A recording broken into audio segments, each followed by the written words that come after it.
டேய், என்னடா யோசனை பண்ணிட்டு இருக்க? இல்லம்மா, நமக்கு உதவி பண்ணவரை போய் தப்பா நினைச்சிட்டோமோன்னு தோணுது. என்னடா சொல்ற? ஆமாமா, அந்த சுதர்சன் சாரு ரொம்ப நல்லவர் மாதிரி தான் தெரியுது. சொன்ன மாதிரியே நம்மள வெளியே கொண்டு வந்துட்டாரு. வெளியே வந்ததும் ஒரு கல்யாணம் இல்ல, 9 கல்யாணம் பண்ணி வைக்கிறேன்னு சொல்லியிருக்காரு.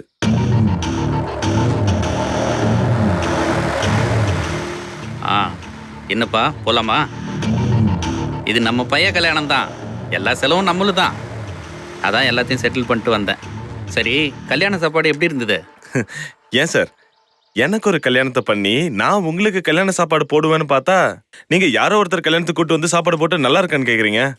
எனக்கு நீங்க எப்ப கல்யாணம் பண்ணி வைக்க போறீங்க? ஏம்பா, என் மேல நம்பிக்கை இருக்கா இல்லையா? எனக்கும் ஒரு லட்சியம் இருக்கியா? ஜெயிக்கணும்னு ஒரு குறிக்கோளும் இருக்கியா? சார், எனக்கும் ஒரு லட்சியம் இருக்கு சார். நான் சீக்கிரமா ஒரு பொண்ணை கல்யாணம் பண்ணி அந்த மரநாட்டுக்காரி பூமிகா முகத்திலையும் அவளுக்கு சப்போர்ட் பண்ற அந்த அர்ச்சனா முகத்திலையும் கரிய பூசணும். என் வாழ்க்கையோட லட்சியமே நான் இன்னொரு கல்யாணம் பண்றதுதான் சார். இந்த பாரு, நேரா பூமிகா காலில் போய் உழு. செஞ்ச தப்புக்கெல்லாம் மன்னிப்பு கேட்டு அவ கூட சேர்ந்து வாழறதுக்கு வழியை பாரு. என்ன சார் இது? எனக்கு வேற கல்யாணம் பண்ணி வைக்கிறேன்னு சொல்லிட்டு இப்ப அவ காலில் விழுந்து மன்னிப்பு கேட்டு சேர்ந்து வாழன்னு சொல்றீங்க? இதுக்கு நான் பேசாம ஜெயிலே இருந்திருப்பேன். யோ, அதுக்கெல்லாம் நீ வெளியே வரணையா? ஜெயிலுக்குள்ள இருந்தா எப்படி கல்யாணம் பண்றது? கல்யாணம் பண்ணிக்கிட்டு ஜெயிலியா கொடுத்தனும் பண்ண போற? ஏன் சார், நான் தெரியாம தான் கேக்குறேன். நீங்க தான் பூமிகா குடும்பத்தோட எல்லா சொத்தையும் அபகரிச்சு அவளை நடு ரோட்ல நிறுத்தி இருக்கேன்னு சொன்னீங்க. இப்போ அவ கூட போய் என் மகனை குடும்பம் நடத்த சொல்றீங்க? இந்த பாருமா, அதெல்லாம் பழைய கதைமா. இப்போ பூமிகா புது அவதாரம் எடுத்திருக்கா. இப்போ அவ ரேஞ்சே வேற. அவ மலைநாட்டுக்காரி இல்ல, பல மலைகளுக்கு சொந்தக்காரி.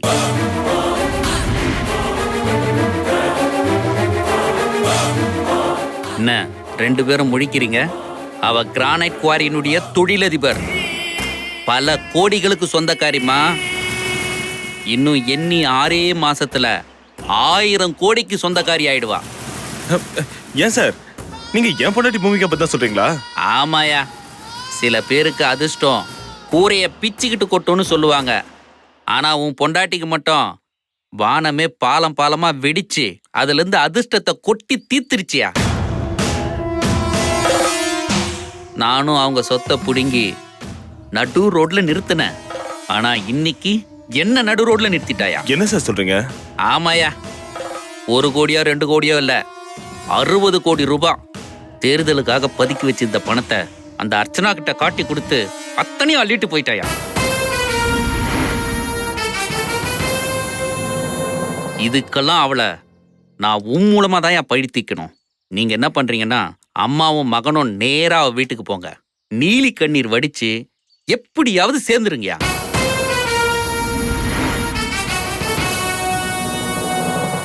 அப்புறம் அவ கூடவே இருந்து நல்லவன் மாதிரி நடிச்சு உள்குத்து வேலை செய்யணும்.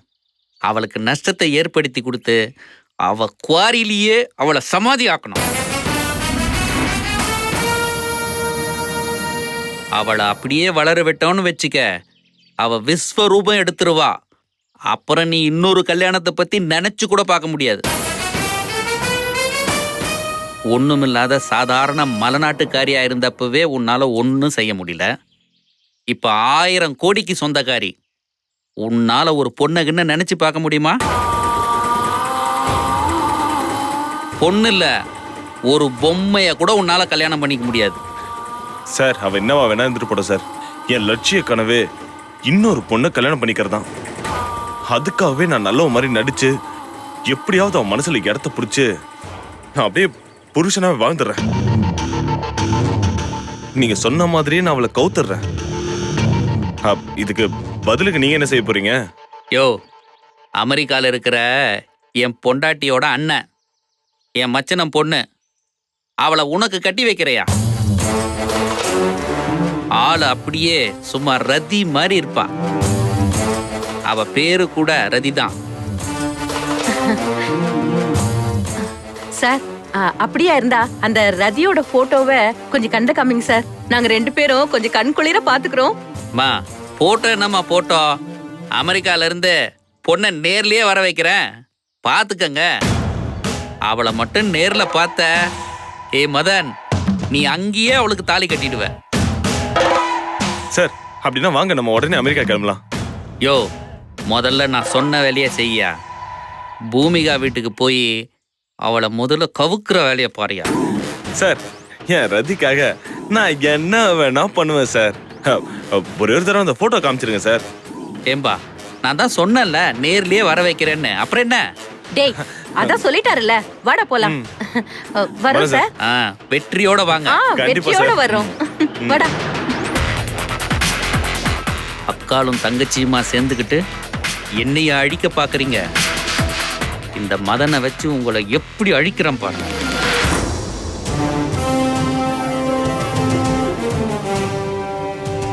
அர்ச்சனா, இது நம்ம காருக்குள்ளார இருந்துச்சு.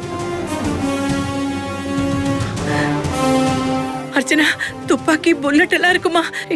எனக்கு பயமா இருக்குமா? யாரும் அனுப்பியிருப்பாங்க? அத்தை, இது ஒரு விதமான கொலை மிரட்டல். ஐயோ, எல்லாம் என்ன பயப்படுத்ததா இந்த வேலையை செஞ்சிருக்காங்க. தேர்தல்ல நியாயமாவும் நேர்மையாவும் செயல்படுறேன்னு சதி பண்ணிருக்காங்க. குறுக்கு வழியில எலெக்ஷன்ல ஜெயிக்க முடியாதுன்னு பயந்து போய் இந்த மாதிரி வேலையெல்லாம் பண்றாங்க.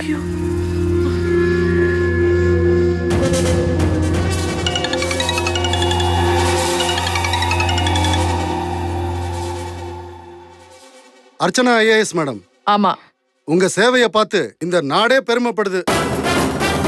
நீங்க மட்டும்தான் இந்திய ஜனநாயகத்தை காப்பாத்துவீங்க போல இருக்கு. இத பாருங்க, ஜனநாயக கடமை ஆத்தினதெல்லாம் போதும் மேடம். அக்னி நட்சத்திர வெயில் மண்டைய பொளக்குது.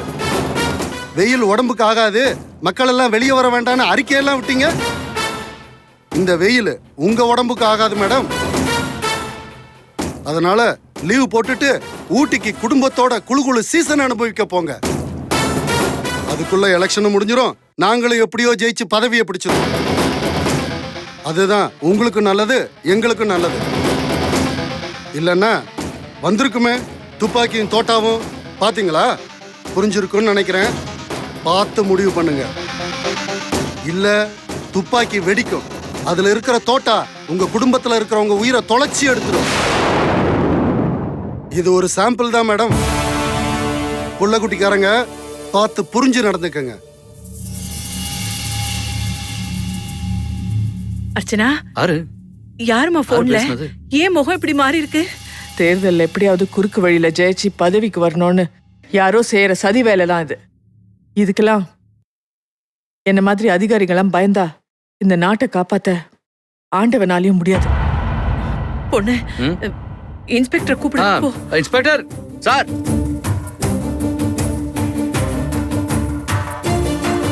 வணக்கம் மேடம். சார் சொல்லுங்க சார்.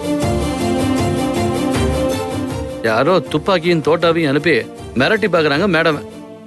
அர்ச்சனா அவங்களுக்கு பயந்துக்கிட்டு எலெக்ஷன் முடிகிற வரைக்கும் எங்கன்னா வெளியூருக்கு போகணுமா? மேடம், நான் சொல்றேன்னு நீங்க எதுவும் தப்பா எடுத்துக்காதீங்க. சூழ்நிலை ரொம்ப மோசமா இருக்கு மேடம். எதுக்கும் எலெக்ஷன் முடிகிற வரலும் நீங்க குடும்பத்தோட வெளியூர் போறதா நல்லது மேடம்.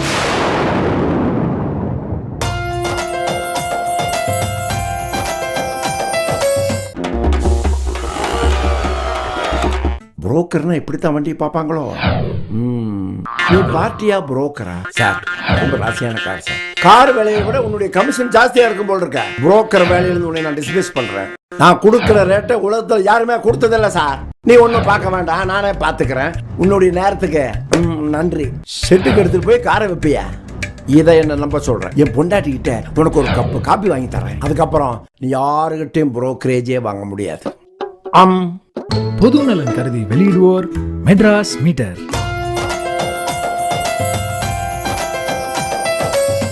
தெல்லுமுள்ளு பண்ணியாவது பதவி பிடிக்குன்னு நினைக்கிறாங்க மேடம். இதுக்கு முன்னாடி எத்தனை ஐஏஎஸ் அதிகாரிங்க இந்த அரசியல்வாதி கூட மோதி அவங்க உயிரை விட்டுருக்காங்க மேடம். அதுக்காக எத்தனை அரசியல்வாதிங்க தண்டிக்கப்பட்டிருக்காங்க. அப்படி ஏதாவது நடந்தா இழப்பு நமக்கு தானே மேடம். அதுக்காக ஊரை விட்டு போக சொல்றீங்களா? மேடம், நான் அப்படி சொல்ல. துஷ்டனை கண்டா தூர விலகுன்னு சொல்லுவாங்க. அதுதான் மேடம் நான் சொன்னேன். தருங்க சார், இந்த மாதிரி துஷ்டர்கள் எல்லாம் மீறி சாதிச்ச அதிகாரிங்க நிறைய பேர் இருக்காங்க. நம்ம கண்ணு முன்னாடியே நிறைய உதாரணங்கள்லாம் இருக்காங்க. அர்ச்சனா இங்கே இருந்து இவங்களுக்கு கொடுத்த தேர்தல் பணியை செய்வாங்க. இதை பத்திலாம் நீங்க கவலைப்பட வேண்டாம்.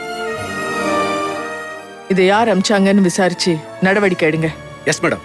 மாமா அதை கொடுங்க. ம்.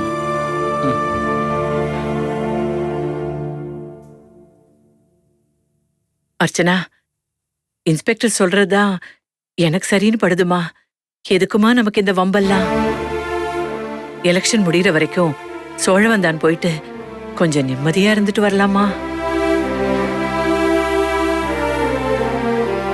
நேர்மையான அதிகாரிங்க இந்த அரசியல்வாதிங்க கிட்ட தோத்து போயிருக்காங்கம்மா.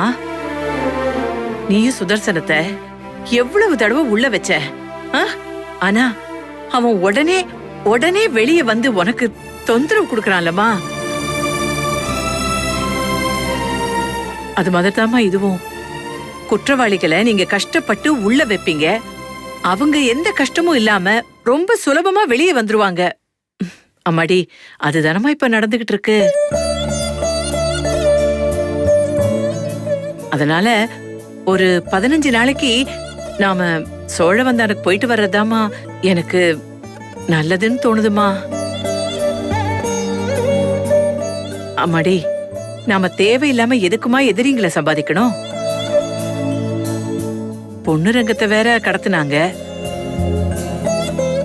நம்ம பெரியவங்கன்னா கூட பரவாயில்ல அர்ச்சனா, நாம பச்சை குழந்தைங்களை வச்சிருக்கோம்.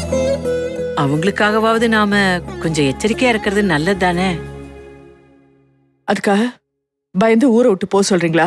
பயந்து ஓடி போ சொல்லலமா, கொஞ்சம் ஒதுங்கி போலான்னு சொல்றேன். ஒரு 10 நாள் தாமா, நம்ம போயிட்டு வந்துடலாம். சரி அத்தை, உங்க விருப்பப்படியே செய்யுங்க. பயணத்துக்கு வேண்டிய ஏற்பாடு சரி, செய்யுங்க.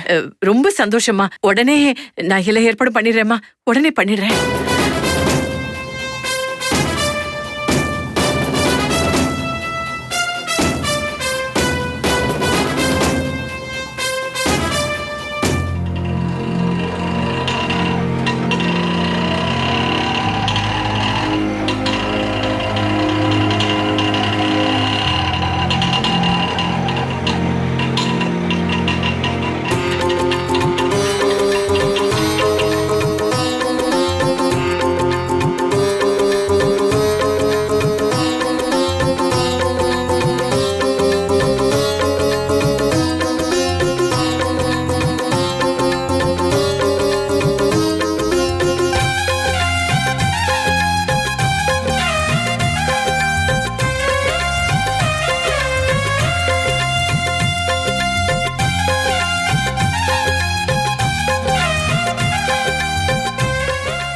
அம்மா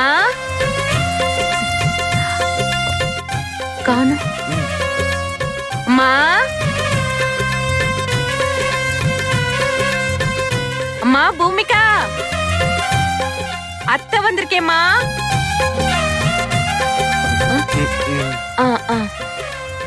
உன் புருஷன் மதன் வந்திருக்காமா.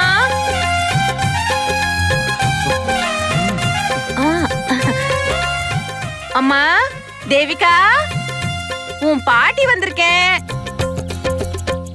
உன் அப்பா வந்திருக்காமா. அம்மா சம்மந்தி, அம்மா சம்மந்தி வந்திருக்கேம்மா. என்னடா யாரையுமே காணோம்?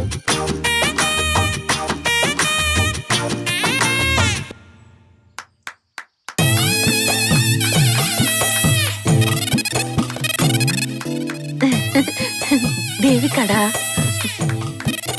ஐயோ என் செல்லம். ஏய் நில்லுங்க.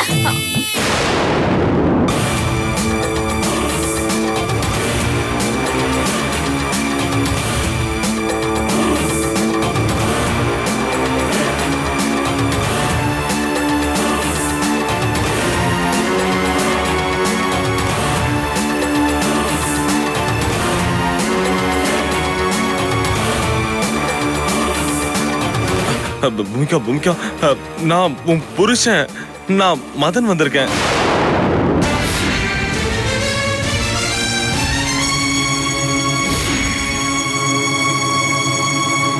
என்ன பூமிகா அப்படி பாக்குற? நான் உன் அத்தை வந்திருக்கேம்மா. வாங்கத்தன்னு உன் வாயால கூப்பிட மாட்டியா?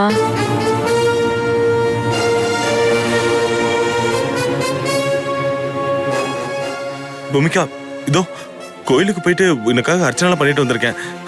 இந்தா இந்த பிரசாதத்தை எல்லாம் வாங்கிக்கோ. இவரு துளசி தீர்த்தம் மொத்தமா உனக்காக தான் வாங்கிட்டு வந்தேன். இந்தா வாங்கிக்கோ.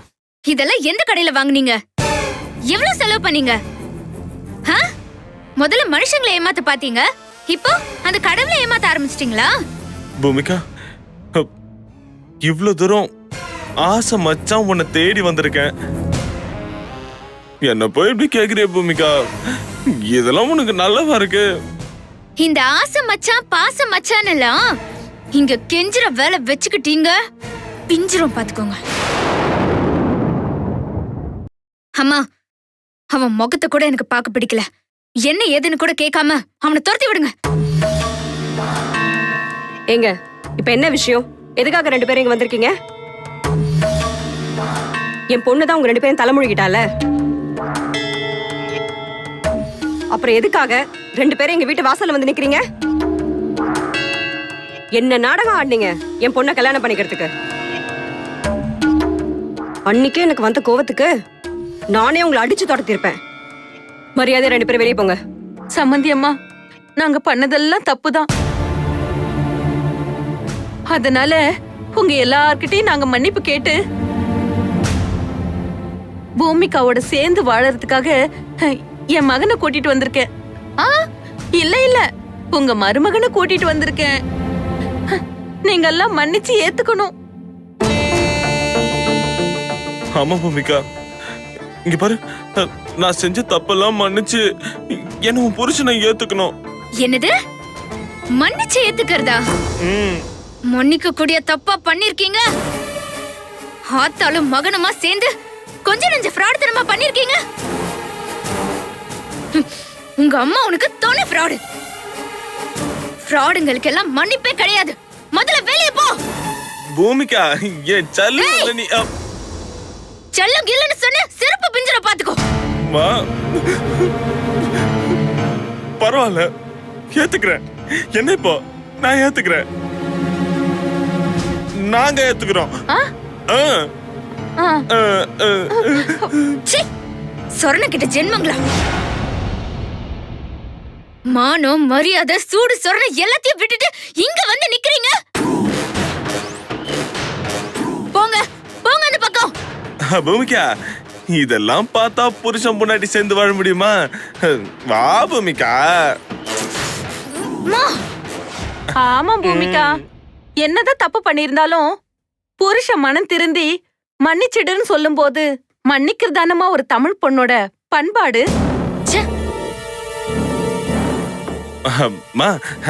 மன்னிப்பு கேக்குறவன் மனுஷன், மன்னிக்க தெரிஞ்சவன் பெரிய மனுஷன். ஐயோ, என் பொண்டாட்டி பூமிகா எப்பவுமே பெரிய மனுஷிதான். என்ன பூமிகா?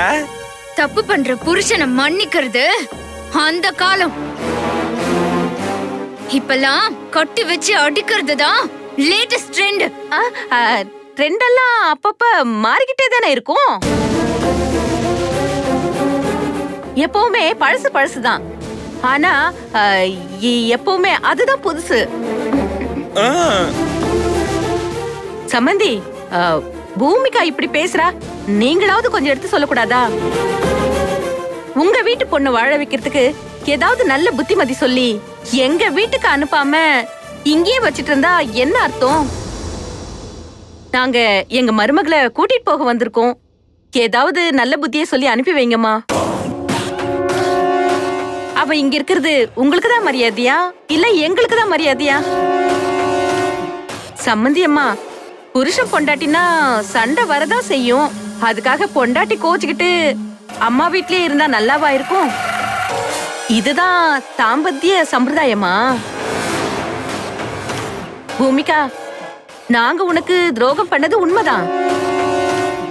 அதுக்காக நீ எங்களுக்கு என்ன தண்டனை கொடுத்தாலும் நாங்க அதை ஏத்துக்க தயாரா இருக்கோம். அதுக்காக நீ எங்ககிட்ட பேசாமலும் எங்க வீட்டுக்கு வராமலும் இருந்துராதம்மா. வா பூமிகா, உன் அத்தை வீட்டுக்கு வாமா. இல்ல இல்ல, உன் வீட்டுக்கு வாமா. எங்க அக்கா வரமாட்டாங்க. எங்க அக்காவோட காலடி கூட உங்க வீட்டு வாசல மிதிக்காது.